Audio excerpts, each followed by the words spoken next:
Welcome back, students. This is your computer teacher and I'm continuing with the same topic, that is data types from chapter 1, and we have covered these data types and we have discussed about string and tuple as well. String and list as well. Now I'll be discussing about tuple.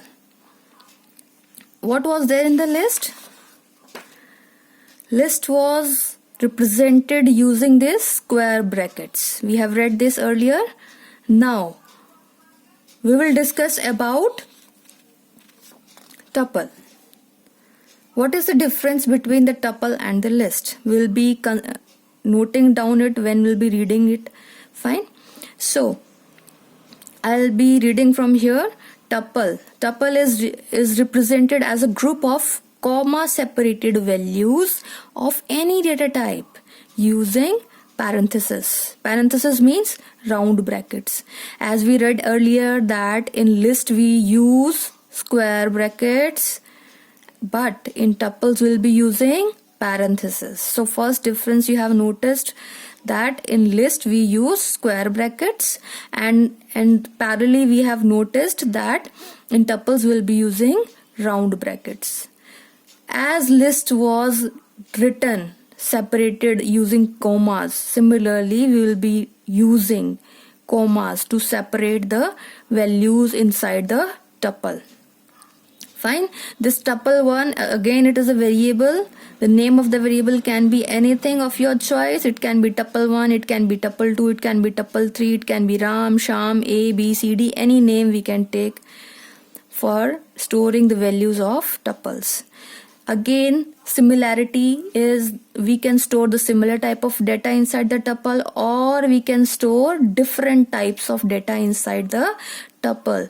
Now the question comes, if we are going to store the similar type of data here and in lists also, then why do we need tuples?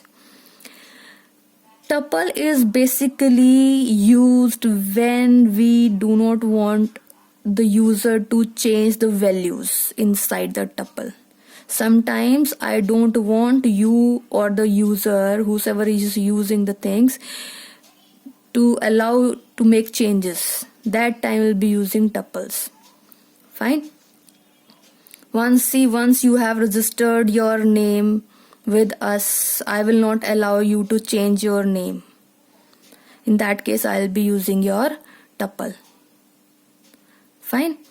See, in list also we have read we can indices are being assigned always. So here the Neha will be given the indices 0, it will be given 1, it will be given 2. So to refer the data inside the tuple 3, I'll be using tuple 3 0.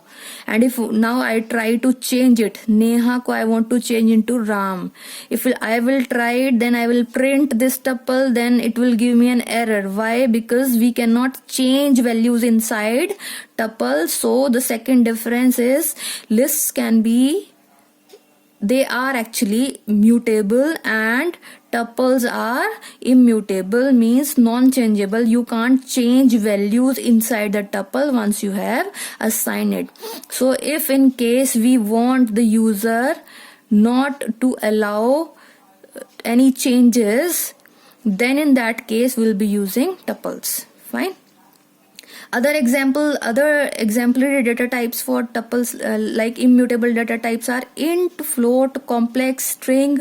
These all are immutable data types or objects we can say, but the list is mutable, the dictionary is also mutable. Fine. So you must keep in mind that tuples are immutable, we cannot change values inside it, and parallelly similarly we have integer, float and complex and string data type as well, which are immutable, we cannot make changes in